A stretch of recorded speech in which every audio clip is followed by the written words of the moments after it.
Hello again, everybody. Hi. Thank you all for being here this afternoon. My name is Cecile Lipworth. I'm the event producer at Collected Works Bookstore. And Collected Works Bookstore, Violet Crown Theatre, and Obscura Gallery. We're so excited to be able to present this afternoon's presentation. So I'm just going to watch some people move around. We're thrilled to present Sir Roger Deakins and James Deakins and Bill Shapiro.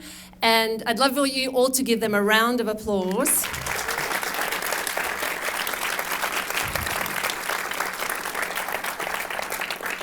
So before I introduce Bill, I just want to give you a rundown of this afternoon. You're all here to hear this incredible conversation.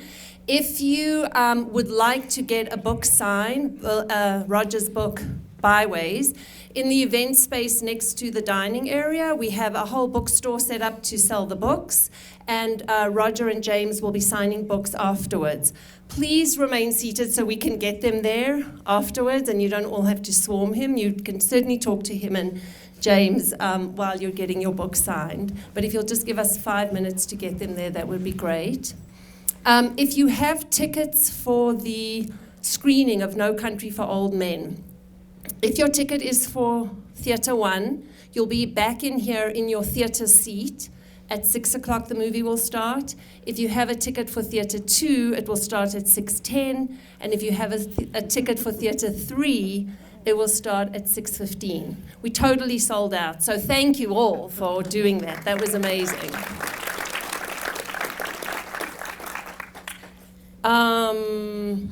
And also you can obviously grab a snack and a drink. You all know Violet Crown. It's an amazing place, delicious food, great drinks. So you can do that in between your book signing and the movie. And then for those of you that are interested in the photo exhibition, tomorrow night at Obscura Gallery, Jennifer, 225 Delgado. At 225 Delgado, Jennifer Schlesinger is the owner of Obscura, and she will be hosting an artist reception. Roger and James will be there, again, with the books, but also with their photographs. And you're welcome to attend that from 4 to 7 p.m. So, we're going to do about 45 minutes here in the theater, or 50 minutes. Bill Shapiro will engage in some conversation, and then we will have Q&A afterwards. Please be respectful with your questions. It's a 5-minute question, or a 2-minute question if you can. It's a 1-minute question. Let's not do Santa Fe style, where we tell our life stories. So let me introduce Bill Shapiro, who actually brought this whole event to us. So I just want to thank you, Bill. It's really been an incredible privilege and an honor to work with you on this. Thank you so much. Bill Shapiro is the former editor-in-chief of Life magazine and the founding editor of Life.com. He moved to Santa Fe a few years ago and lives up in Taos. So we're thrilled he's here. Enjoy the conversation, enjoy the movie, and thank you, Roger and James, for being here with us this afternoon. Thank you.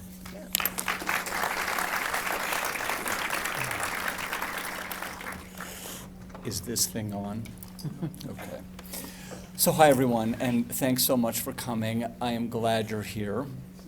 It's not on. I think it is. It's just Closer, like this.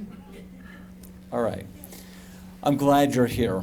I'm glad I'm here, because it is not every day that the team behind 16 Oscar nominations, 2 statues, an incredibly popular podcast, and an outstandingly gorgeous, stunning photo book comes by Santa Fe to pop in for a chat and a visit. So please welcome Team Deakins.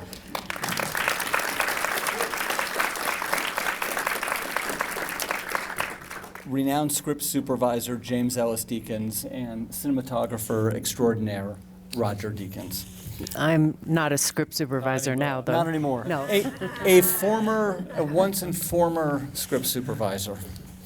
If you don't know how prolific Team Deakins is, Please take a look.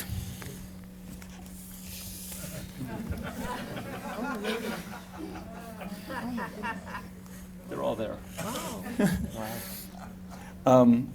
So, as Cecile said, I'm Bill Actually, there's a few Shapiro. missing, sorry. You can point out the problems later. Yeah. So I'm Bill Shapiro. These are my note cards. We're going to be inseparable for the next 40 minutes or so. But today we're going to be talking about Byways, Roger's incredible photo book, which came out in 2021. It's now in its 7th printing. Nope, that's 8. It's now in its 8th printing. Without a mic. That doesn't happen with photo books. It's just, it really doesn't. And so that is just an unbelievable accomplishment. So we're going to be talking about the photo book. We're also obviously going to be talking about filmmaking, but both of those really go to the same place, which is the highly creative, extremely unique way that Team Deakins sees the world. We've talked about immediately after the chat, we're going to do the book signing. You're going to wait in your seats for a couple minutes, and then the screening. And then tomorrow, I'm so excited about the exhibition, the opening of Roger's photos at the Obscura Gallery. So we'll see you there.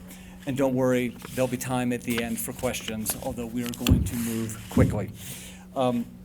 Thank you both so much for being here. It's really an honor and a privilege. I want to start by talking about Team Deakins. It's common for spouses to support each other's work behind the scenes, but I think rare and kind of great to have it be so publicly acknowledged. Tell us the story of how you met and how you went from there to Team Deakins.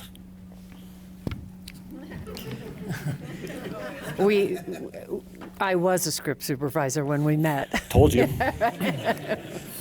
And so we worked together, and the script does, well, turn it up. Oh, okay.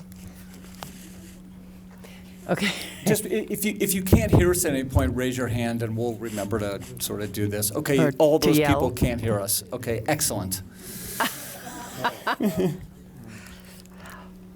Okay. So how did you meet? Well, so we work together, and it's very natural for a script supervisor and a DP to work closely together. We worked to film together. We got married pretty soon thereafter. And Which film was it? Where? Thunderheart. Okay, so that was 1991. 1. Right. And we got married in 1991, as it turns out. Now, on the set of that movie, if I'm not mistaken, were 3 of the best-looking men in cinema, right? Roger, and Roger. Well, Sam Shepard, Roger, and Val Kilmer. What made Roger stand out about those other guys? Is this the way this conversation's going to go? It's quite possible. It's quite possible. Okay, I'm fine with it. All right. Roger and I work well together. I mean, and we both have a passion for what we're doing, so we connected that way first. And we work together as friends. And I think that has helped us as we work together now, because we can be doing something personal and then a work issue comes up and we flip to work way too quickly. We are a very boring couple. We disagree whether we had a date during Thunderheart or not. I figure we drove from, where were we, Kadoka, to Rapid City to see some movies one weekend, and I reckon that was a date, but James doesn't think it was. Well, Roger, you were a big-time DP, and I was trying to be very professional. Okay. I don't think I've ever been that, but anyway. Next question. Where are we going? So on the set today, Yes.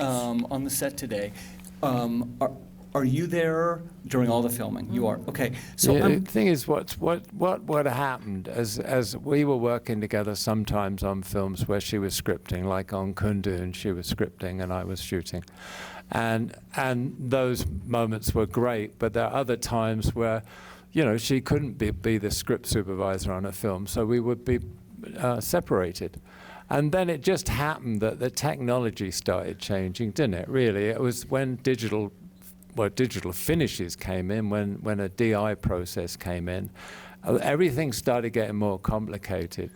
So basically, James joined me and worked, behind the scenes, basically sorting everything out, scheduling things, making sure we had the right equipment.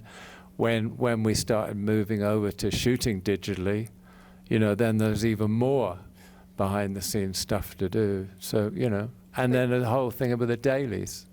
Right, but it's not behind the scenes now. No. Yeah, it started that way. Well, so let me ask you, I'm curious about how this works in a sort of nitty-gritty way. Do you guys share a brain in a finish each other's sentence kind of way? Or is it more like two different perspectives that come together with creative friction to, make these marvelous collaborations that you guys do? Well, yes and yes. There's that creative friction every so often. But I think that we're a little scared sometimes because one of us will say something that the other one was just thinking that's out of the blue. It is. We've spent way too much time together, I guess.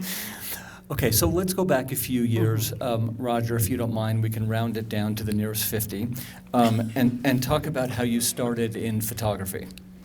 How did you come by your first camera, and what initially drew you to taking pictures?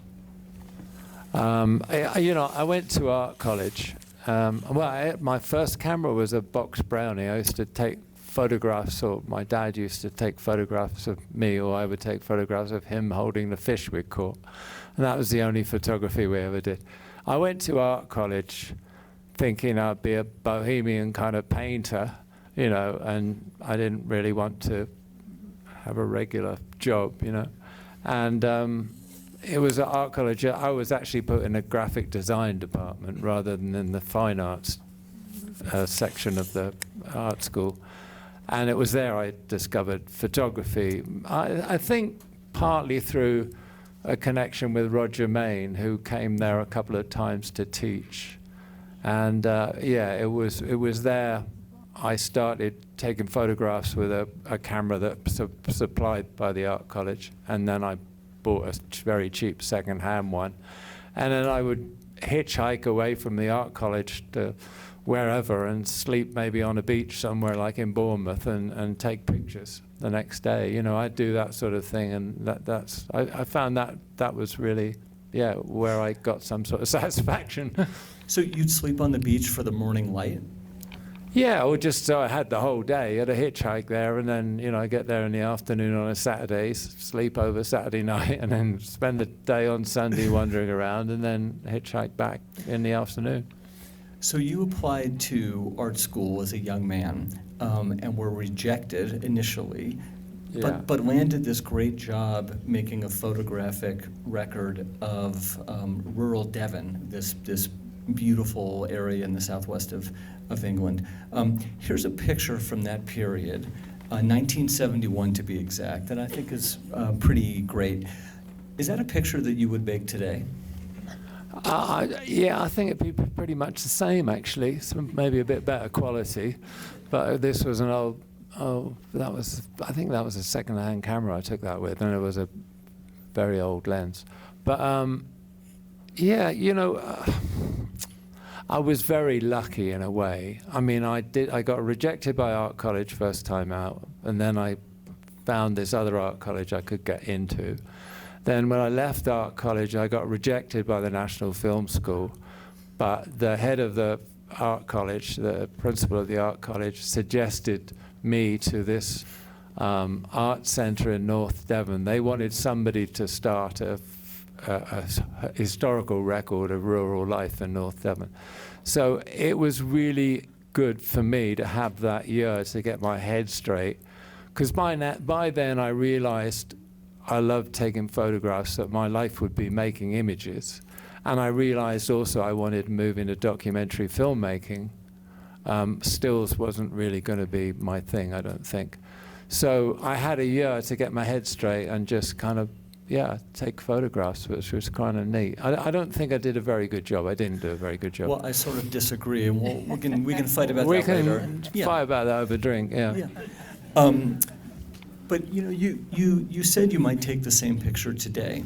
What is it about this picture that speaks to you that might draw your eye again? Now there's a question, isn't it? Uh-huh. What is it that draws somebody's eye to a certain image?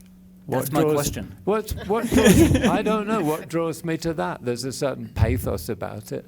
This old guy who I got to know very well, Tom, wonderful old guy. I mean, he's staggering home with this huge bundle of sticks. You don't see him, you just see the pose he's in and him walking away from the old plough. I don't know, why does a photograph turn you on? I was walking around this morning with my camera. I took one picture. Why did that picture interest me? Well, we're going to be talking about that. It's very hard to say, isn't it? One thing I like about this picture, aside from the pathos, is the geometry of it and the way there's sort of a triangle that leads our eye to the photographer, and the big, the logs in the front and the little sticks in the back, and that cane is. But the other thing that I like about it, Roger, is in this picture I sort of see the seeds of your future work, and we'll look at some of these pictures as we go through. But one thing to pay attention to, I think, is this lone figure and a big sky, and the protagonist isn't aware of the camera. You know what I'd do different today? I think I'd take out those trees digitally on the... I'm only joking, I never do that. But I wish they weren't there. But I anyway. think today the sky might be bigger if you were to take this. Yeah, maybe. The figure would be smaller and the sky would be bigger. Right. So in your films, among many other things, you're focused on creating the perfect light for every moment. I'm wondering, in your early photographs, what caught your eye, and again, this is to that question, and made you say, that right there, click? Was it the light, or was it emotion, or composition, or story, or something else? I took a lot of photographs of this event. It's a place in North Devon. They roll these huge barrels full of tar, set alight. They roll them down through the village. It's very cute custom. But they also have these big crosses and stuff they carry through afterwards. And I took a lot of photographs, but I just like this one because the guy is looking at me in such a strange way, and it seems to kind of, I don't know, there's something about the photograph and the ambience of the cross and the burning things. I just found it odd. I mean, I like it, but it's why, I don't know. I think composition, though, is very important to you, because when we walk around and we see things, it is the framing as well as everything else. But yeah, I mean, all those things have got to be in sync in a way for it to work, right. But yeah, I thought I was imposing when the guy looked at me, but on the other hand, it's great that he did. Yeah, the eye contact was fantastic. Yeah. I love this one too. Yeah, I got to say, I think this is a photograph I almost threw away, but it's like, I think it's my favorite photograph now. It's because now you go to those sort of fairs and they've all changed. There's no longer the sort of boxing and the sex aspect of it. It's all very kind of, correct. So the idea of these little kids at this fair with the boxing and the striptease, Yeah. and I mean, it's just, and they're all kind of like in line. It was just so strange. Yeah. but this was the title of it is great. So tell me the title. Boys' Night Out. Yeah. But this was like, I remember this was Ilford 400 stock, and I used to develop it myself, and I just left it in for like another 20 minutes because there was basically no light here. That's why it's grainy as hell. But it kind of, like, the grain almost helps it, Yes, doesn't it? it? Does. Absolutely. So you've talked about in the past how much you like working on the set, the camaraderie, the give and take, the group problem solving. But taking pictures is such a solitary and quiet act. So I'm wondering what taking pictures gives you and gives you as a creative person that filmmaking doesn't? Escape from all those studio people. No, you talk about Harry. Harry? Harry and Alex Webb, because they started. Oh, right. film, yeah. When we on the podcast, we talked with Alex Webb and Harry Gruart, and they both started in films, and they said they didn't want to talk to all those people. They just wanted to go and make the choices themselves. So don't you think that that's part of it? Especially when you Yeah. go and Yeah. take photographs after a long day, you can Yeah. just choose it. Yeah, yeah, it's that. I mean, why we're in film, why I'm in film, is I just love that camaraderie and the sense of that you're all working together to a common end.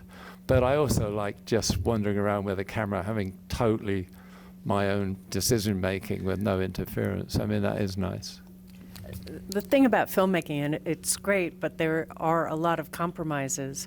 So at the end of a movie, when we see the first cut of the movie, we're never happy because all we see is the compromise. Right. Oh, we didn't get that shot. Oh, they cut this too soon. It takes us about 5 years, and then we'll see it on telly and say, I guess it's not that bad.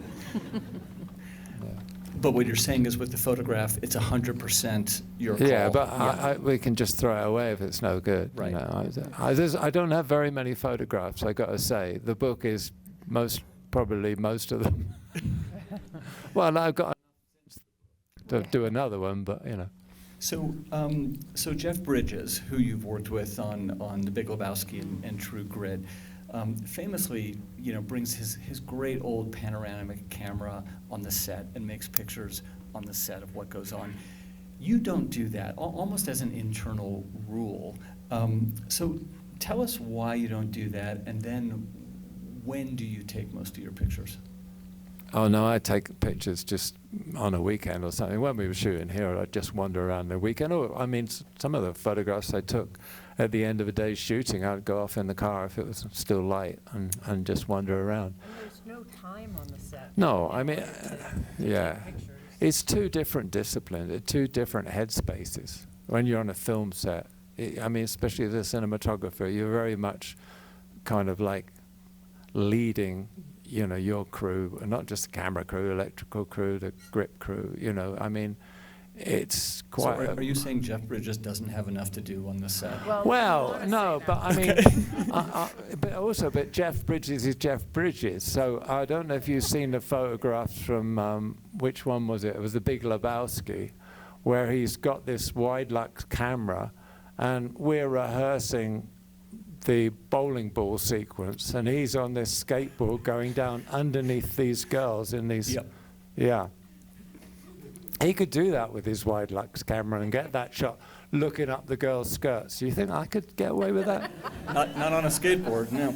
Well, not that either. So let's look at a few photographs you made while filming here in New Mexico, and maybe you can just give us a little backstory, tell us how and why you made them, and really, maybe most important, what you were looking for or hoping to find. And this one is definitely on the wall of the Obscura Gallery tomorrow, which everybody should see it in person. Yeah. No, I'm just thinking it's the wrong way around, but maybe. I can't remember now, isn't it flipped? Oh, okay. No, I went to this. There's a location that's just off the 40 on the way to Grants from Albuquerque, and I would go to this place quite regularly when there was a thunderstorm or decent cloud formation. And this was, we were on Sicario, and the day was closed down because of the thunderstorms. They deemed it too dangerous for a film crew to be shooting. So I got in the car and drove, whatever it was, 50 miles to this spot and just sat there with my camera looking at this composition waiting for some lightning. Okay, so you sort of suspected lightning would come. I was hoping. I was more hope than anything, but yeah. I'd been there before, right. And this one day it was pouring down, and suddenly there was a strike of lightning, and it was pure serendipity. It was this one kind of like hand of God. You were pretty surprised. I was shocked. That's why it's slightly out of focus. And it was nearly dark, and I was going at 1/30th as well, so it's slightly out of focus. I went, oh my God, as I hit the... Yeah, I don't do those multiple frames, so I was pretty quick with the old shutter there, you know. So I don't know if you all heard this, but the hand of God is what Roger said, and it's perfect. I love this. Abandon hope. Okay, let's take a look at the next one. Tell us about this. Well, that was on a weekend, and I was just driving. I was totally lost, and I found this wonderful motel, and again, it's just started pouring with rain. So, being the weak wussy I am, I stayed in the car and shot it through the car window. Did you roll the window down a bit to get that great echo of a shape? Yeah, I did. Okay. I actually composed the window where the window was. Yeah, but it was my car I was driving. It was your car. I think it was fair. Okay. Yeah. No, that's good. Next picture, please. Oh. Oh, well, that again was on Sicario. We were shooting the, I don't know if you remember, the police car going across the desert. And in Sicario, there's a shot of the police car in the dark sky, and there's actually a little lightning bolt in the shot. And again, it was the end of that day, and I just stayed around. And yeah, I just love that. It's very Paris, Texas, isn't it? It's fantastic. The telegraph poles, or the poles. So I just think these last three pictures are fantastic. When I interviewed you in 2021 when Byways came out, I asked you a question, which was, why do you like making movies in New Mexico? And you had a 2-word response for me, which was tax incentives. So oh, yeah, not mine. That's a bit sharp, isn't it? I loved it. But I'm going to ask you the same question with still photography. Why you like taking still pictures in New Mexico, and you can't answer tax incentives. No, but I mean, that's, you know, the film was pretty much, some of the films were here because of its tax incentives. I mean, basically... That's not what the question I know. True Grit we wanted to shoot up in Utah, but, you know... so what was the question? I mean, I just love the landscape. Well, come on, but I also love the little towns and stuff as well. I haven't got enough. Yeah, I love simplicity in a photograph. Okay. And I mean, you couldn't get much more simple than that. So James, I'm just curious, at what point do you see Roger's photographs? Like, does he come home after an afternoon of shooting and say, look at this, look at this? Well, he'll usually come home and say, I didn't get anything good. And then he'll show me at 5 to 10, and I'll go, but this is great, this is great. Oh, maybe it's not that bad. So yeah, you do. I see him when he comes home. But so you're sort of the first audience with these pictures. And sometimes we're together. We're together and we're saying, oh, look, there's a photograph. So I see it there. And lately I've been taking mine on the iPhone, so we can compare them. But I use color. He does not. Well, we'll talk about color in a minute. Roger, how do you know when you've taken a good picture or a picture that you think works? What elements snap into place for you? Yeah, I don't know. You look at that. It's the kind of balance of the shape of the cloud and the you know, that's a diving platform, a swimming pool, and a hotel that was destroyed by a typhoon. This is in Mozambique, and the sad thing was I took this photograph on a very low-res digital camera, but I'd taken some images on film, and for some reason the development was botched, and I wasn't developing them.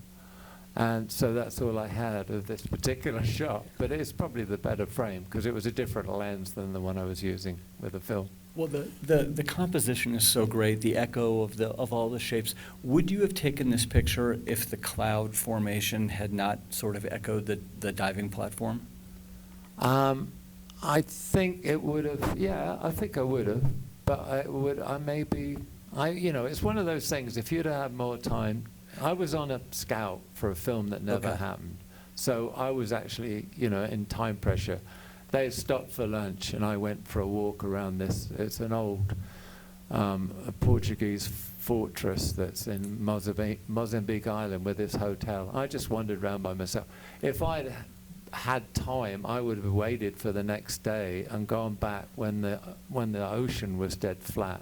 Because what would I think would have been better if the ocean was flat and the pool was flat and you just got this mirror. Right. And that might have worked without any cloud.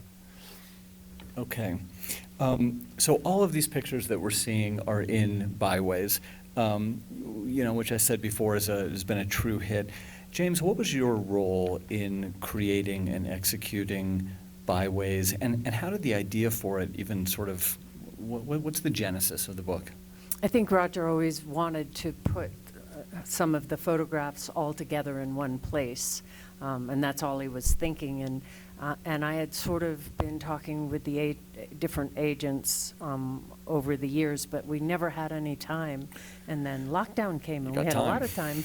And so I talked with our agent, and he worked with me. We found an agreement with Damiani, and then this was a world that we knew nothing about. But we had just talked to Alex Webb, who told us, oh, the editing of the book is so hard. You should hire a designer with you. Oh, it's going to be awful, but you have to fight hard. It was so easy. We didn't hire anybody else. We worked with Damiani, and we talked, because it's always good to get an outside eye. Yes, for sure. Just like on a movie an editor is. Right. So we had we chose a bunch of the pictures, and then we went back and forth. And of course, their distributor would have loved behind the scenes. And Roger was adamant, no behind the scenes. The only thing is that Judy's and chair. We'll see that. We'll see that at the end. Yeah. Yeah, but it was just a lot of organization and figuring out deadlines and when we were going to see proofs and things like that. Fantastic. Roger, your pictures of the English seaside, to my eye, have a lot in common with your pictures of the arid desert of the Southwest, and I think part of it has to do with a sort of fascination with the poetry of desolation. Does that ring true for you, or am I reading into it? I think you're reading my mind. It's getting a bit too personal now, actually. The poetry of desolation. Yeah, you can write that. You can write that down. That is me, really. But do you see a commonality there? Yes. No, absolutely. I mean, come on, the images that attract you do reflect you as a person, don't they? Well, they do, Yeah. and I want to read a quote from Byways, a line that you wrote that I just really love in the introduction that goes to that. This is what you wrote, the choice of when to take a picture and which of the resultant images has a future reveals something of us as individuals. So when I look at your pictures, not only do I see the commonality I just said, but I also see these two strains or themes. On the one hand, there's this sort of mournful, lonely atmosphere, a little bit of an Eleanor Rigby vibe. But on the other hand, there are these like legitimately funny pictures that point to the ironies of daily life. So let me ask you, what are you revealing to us about you? Well, the last picture of the guy looking through the hole was both, because he felt, I sympathized with that guy, just sitting there kind of looking at the world and thinking, oh shit. But also, it's humorous, because what is he looking at? How long has he been?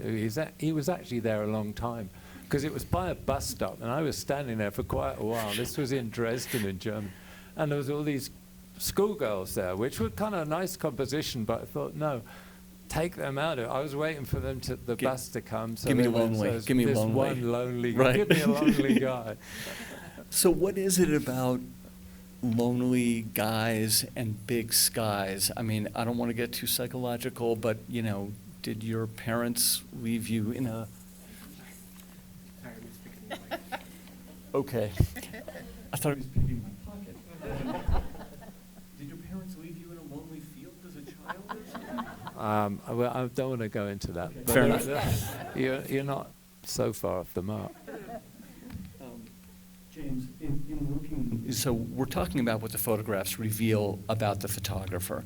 When you were looking through all those old photos, and maybe some of them. We need a couch. Yeah. They need a couch because I'm doing therapy. If you've been in therapy for 35 years like me, this would become quite natural. But when you were looking through all these old photos that Roger had taken, even from years before, you had met, did you learn anything about him? Was anything revealed to you? That's a yes. I could leave the room. No, because Okay. I think the way he sees, it's pretty evident. Spending a lot of time with him, you know how he sees. I learned early on in our marriage that I was going to see things differently. The time that I thought I was going to buy a lamp, and then I luckily didn't, and came home and he said, "Describe it to me." Oh, and what does the shade look like? Oh, but that's a warm color, and there's cold light coming in the window. And I went, oh my God, I've never. But now I can see it. Thank you. Roger, would you rather shoot the ordinary, or, on the other hand, the extraordinary? That's why I go fishing, actually. That's why I shot that. That rock, I go fishing around that rock.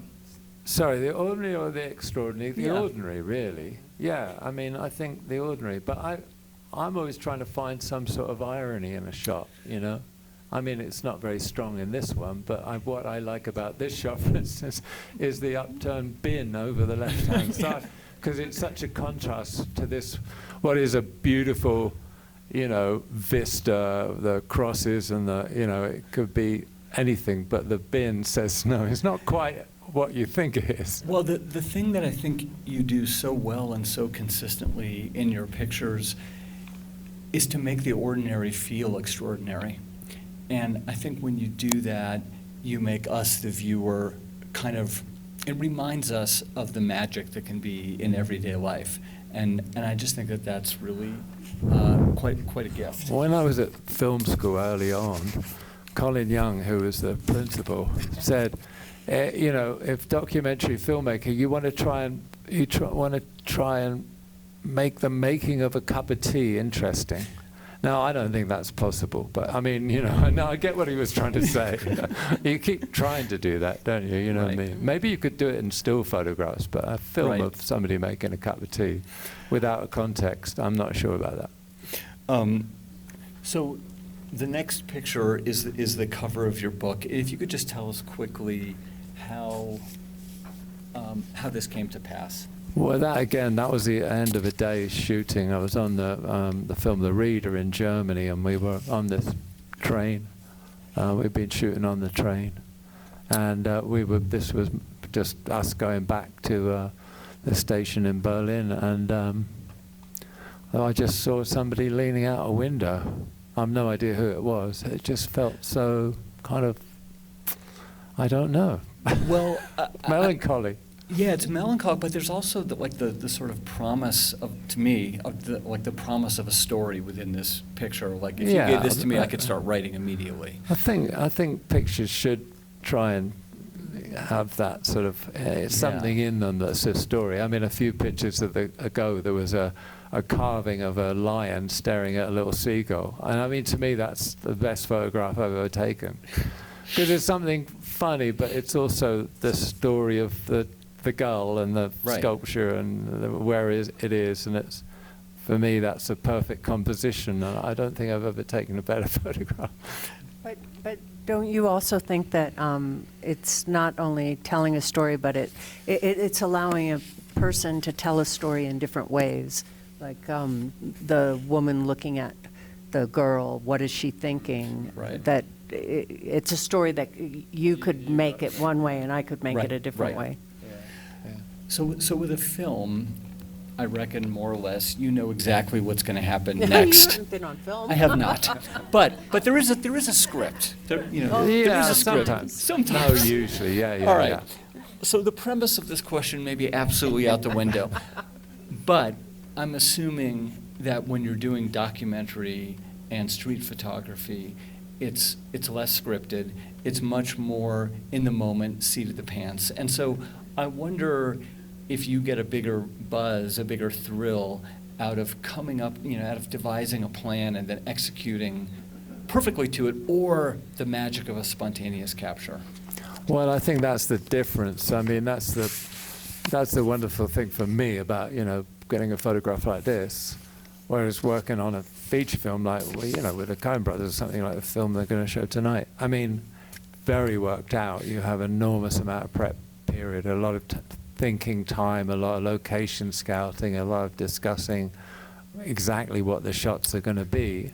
It's a different kind of discipline. That's what I say. It's a different mindset. I can't be in this mode very much. Right. When I'm shooting a movie, it's just not possible. So I want to talk a little bit about No Country, which we're going to be seeing in a moment. Show of hands, how many people have seen No Country for Old? Okay, Oh, everyone. my. How many have seen it more than once? Good Oh, God. my. Okay, so this is great, because what I would like to do with the next couple questions is maybe go behind the scenes a little bit so that you can change the way that we see the film when we screen it. So we're looking at it more from a, maybe a filmmaking perspective rather than a viewer's perspective. So was there one scene that you found perhaps most challenging to shoot? And how did you solve that, just so we can be looking for that?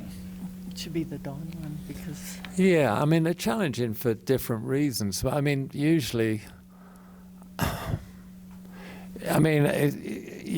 going to reply as what was technically challenging, but then some scenes might have been creatively challenging in terms of how you were going to structure the shots. But there were two technical challenges. The first was lighting the scene where the drug bust had happened and when Josh goes back at night. I mean, just lighting that scale, that space on the budget we had. I mean, if it had been endless budget, I wouldn't have had a problem. And then the other one was the morning of that night, as Josh is chased by the truck and then ends up in the river and the dog chases him down the river and he shoots the dog. I mean, that's a very complicated scene to do just in terms of the time of day and how you schedule it in a production schedule. So it's complicated from a lighting perspective? Yeah, Okay. because basically what you really need to plan it so you're shooting the shots that are needed. You figure out what the shots are that you need for the sequence, and then you shoot it either in the morning or in the magic hour. So you have to have something else to shoot in between. So you have to figure out, and you have to know what your shots are so you can race from another set and run over and you're ready to go. Right. So that was...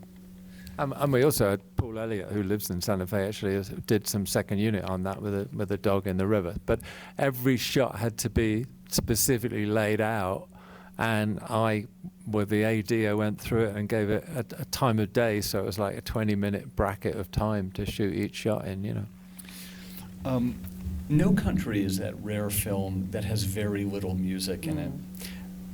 How does the lack of music affect the way that you approach the visuals? Well, I mean, Joel and Ethan did say right up front in pre-production, we don't intend to have any music on this, not traditional music. There's a score, but it's very, attuned to the natural sounds. And so that makes you aware of, whether you have dust blowing through and whether the camera's slightly lower so you can get the grass in the foreground a bit more than you might another time. And I think you allow the shots to be wider and have I don't know, I like wide shots anyway. I was just going to say, and I don't know because it just came to mind, but would you say that it puts a little more weight on the shot if there isn't that extra element of music, just like you said, the wider shots can play, and they're Yeah, I think- a little stronger. I mean, in a I way. think that was a general thing about the film. There's a lot of wide shots and things play in a wide, and shots are held for quite a long time. You know, it's not a fast cut, other than the night scene in Las Vegas when the truck and he's being chased. There's also that scene in the country store with the Ah. with the coin flip, Yeah. and there's a candy Yeah, yeah, yeah. wrapper, and you can hear the sound of the Yeah, candy. right, And I right. think you're close on that, if I remember correctly. Yeah, very definitely close on it. Yeah. Okay, so let's open it up for questions. One Oh, other oh, fun thing, please, because you did please. say you wanted fun things. I do want fun things. Is in the shot where Javier is strangling, great movie, strangling the deputy. They shot the tighter shots first, and then at the end went for the high wide shot. And because they had done all the other shots, there's all those boot scuff marks. And visually, it was just so much better, so they went. Okay, So so it's something to look for. It just made the scene feel so much more brutal, So there's a lot of things. It doesn't matter how much prep you do. A lot of things come up on the day, and you find them as you sort of work through the. That's shoot. great. We're going to be looking for that. And also the reflection that matches, Tommy Lee's reflection, which matches in the TV set in the trailer, which met when he's having some milk, which reflects the Javier one.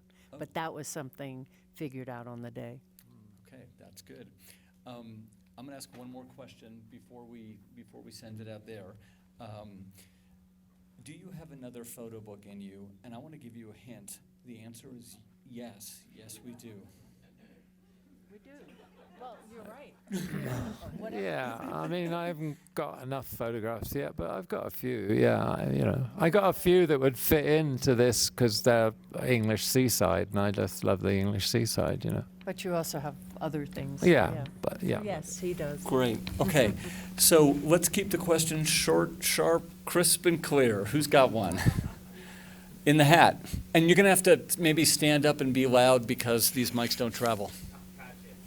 Is there a point in your career where you saw like an image, whether photography or cinematography, where you thought that I don't have to capture it, but like you needed to, you felt the calling to capture that, a certain image or something like that? I don't think so, but I think you kind of store all the images you've ever seen and take a board. I mean, I got to say, I think two painters have influenced the way I see the world. And one was the surrealist Giorgio de Chirico, and the other is Edvard Munch. I think, and you could probably see a bit of what they're saying in their images and what I'm trying to do in mine. That kind of melancholy kind of, it kind of existential kind of feel about. Yeah, that's great. But you also, many times, have come home and said, I should have shot that. It's still wise. I should have taken that shot.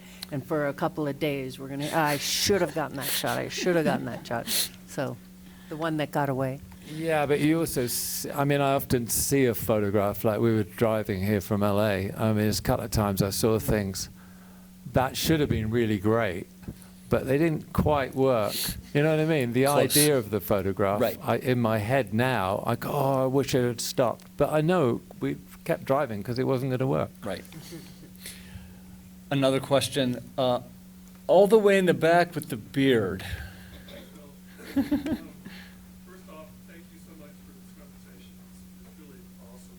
I have a quick technical question. From what I understand, you prefer focal lengths of 40 to 50 millimeter in cinematography. Is that true? And also, what do you prefer in still photography and why? Stills most. I kind of work mostly on a 35.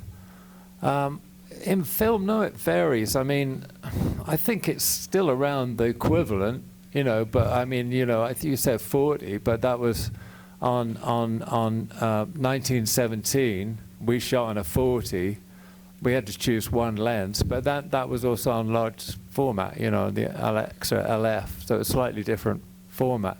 I think that was closer to what I'm used to in stills, actually, but I'm not that technical, frankly, so I don't measure exactly what the frame is. Another question. In the green. So you work with the Coen brothers a lot, and you usually stick to particular palettes when they're making films, particular color palettes. And I was just curious about how you worked to find the color palette for No Country for Old Men, what it took to make that, like how it was chosen, you know, in contrast to maybe something like The Searchers, which is in a similar genre and realm, but has a much more extreme, less maybe stark, like just colors. How'd you choose them? Yeah, I mean, I think it's about juxtaposition. I think color's really misused in films, frankly, or it's not taken into account enough. I mean, there's amazing things you can do with it, and I think a lot of what I was trying to do was say the juxtaposition of scenes. So we made a deliberate choice to shoot a lot of the day exteriors in the worst light, in the high sunlight, rather than sort of, you know, I've not being derogatory, but the Terry Malick sort of low sun. Not only we couldn't have had the schedule like that, but we chose not to shoot in that kind of beautiful light. And then contrast that with the sort of sharp moonlight effect of the drug bust I was talking about earlier, or then the streets of Las Vegas and the border crossing and the very kind of orange sodium light. I felt it kind of made it feel more like hell. Now, if you'd have played that neutral, like in The Searchers, and let's face it, in The Searchers in those days, not many films used color in that way, and they were restricted by certain Technicolor technicians that you'd have on set sometimes saying, no, that's not color correct. You know, it's not, the characters, the skin tone is not right. So they were kind of forced in a way, restricted, but we could go anywhere we wanted. So then John and Ethan embraced that sort of the use of color like that, you know. The green hat. Your filmography covers just the gamut of genres from action to science fiction to comedy. How do you go about adapting use of light and composition to the specific tone and genre that you're working on? Yeah, well, I think that's interesting because action, I wouldn't have done Skyfall had it not been with Sam, and had it not been for a script that said something more about character. It wasn't purely an action film. And when Sam first called me, he said, "Don't put the phone down when I tell you what I'm going to do." Because he knew I wouldn't have wanted to do it if it just been an action film, and I'm not, frankly, a big James Bond fan. So, and then, yeah, so, I mean, the genres might be different, but even Blade Runner, it's science fiction, but it's got a lot of similarities to Assassination of Jesse James in a funny kind of way, that's how I see it anyway. So that's how I kind of relate to those sort of projects. And don't you really see it more by story rather than genre? Yeah, well, that's what I mean. So I'm not really thinking of it being a genre. And you think of the comedy of the Coens. I think why their comedy works so well is they play it so straight. Their casting's immaculate and everything, and there's humor in everything that's said. Like even the humor in No Country for Old Men, which is one of the most existentially angst books you'd ever read, but it's got so much humor underneath it, but it's played straight, Right there. Are there cinematographers working today that excite you? You can't wait to see their movies? Yes, but I'm not going to tell you who. Because you're But- sure to miss one, and then. Yeah, but I mean, the cinematographers I go back and revisit as well that are no longer with us. But I mean, they still excite me looking at their work again, you know. Yeah. When building a team and, say, unable to work with your normal gaffer key grips, what are the qualities you kind of use to vet or how to go about assembling, the team to go to war with? Much more, oh, sorry. Could everybody hear that in the back? Okay, I think the question more or less was, how do you assemble a team, gaffers, grips, if you haven't worked for them before? What sort of paces do you put them through to make your decision? Or what are the qualities that you're looking Or for? what are the qualities? Yeah. I think that it's funny because when we go someplace, we get, they want to give us the most experienced people in that place, their CVs, but we would much prefer to have the enthusiasm, the passion with someone that maybe has less experience but still really wants to do it. Yeah, I mean, when we went to Canada to do Assassination Jesse James, yeah, I mean, the production were giving us all these very experienced gaffers, and the guy who did it, and no, it wasn't Sylvain. That was in Toronto, the one in. But he'd never gaffed a film before. I think he gaffed a bit of TV. But it's just about passion, and I also want not somebody younger just because they're younger, but I want somebody that's going to challenge my ideas, really. And that's, I mean, I've worked, when I first came to work in the States, I met up with Billy O'Leary, who's gaffed a lot of films with me since. Not No Country, but he was actually a practical electrician on the first film I met him on, which was Sid and Nancy. And I just loved the way he experimented with gag lights and stuff. It was not a traditional, oh, well, let's get a 2K up here or whatever. It was all little funny things, And I also think that the way that we work, kind of the tone of the person is very important. There are some people that are very ebullient on a set, loud and laughing. It's not that the people that work with us don't laugh, but we do like a quiet set, and also they are representing us. So it's really, I always tell them if they haven't worked with us before, if you have a problem with production, yes, you have to go in and say, you need this, but don't be aggressive about it. Get it, but remember we've got to work with them. So those kind of qualities are really important to us. It was Marty Keogh, actually, on Assassination. I was doing a Joe Biden there. But also on No Country for Old Men, Chris Napolitano, who gaffed it, was actually rigging gaffer on, I think it was The Man Who Wasn't There. And I got on with him so well because he was so open to kind of the way I was thinking about lighting things, that then gradually segued into gaffing for me for a lot of films, actually. He did a lot of films. Okay, so we have time for two more quick questions. All the way in the back, in the corner. Can you stand up and go super loud? Okay, I'll try. You were talking about I should have shot that regret, the colors, you wouldn't miss something.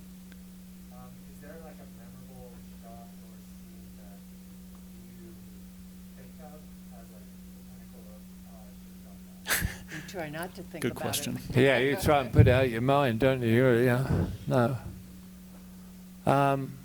No, as I was saying, a lot of the things that stay in your mind, though, weren't really there. You were just hoping that image was there.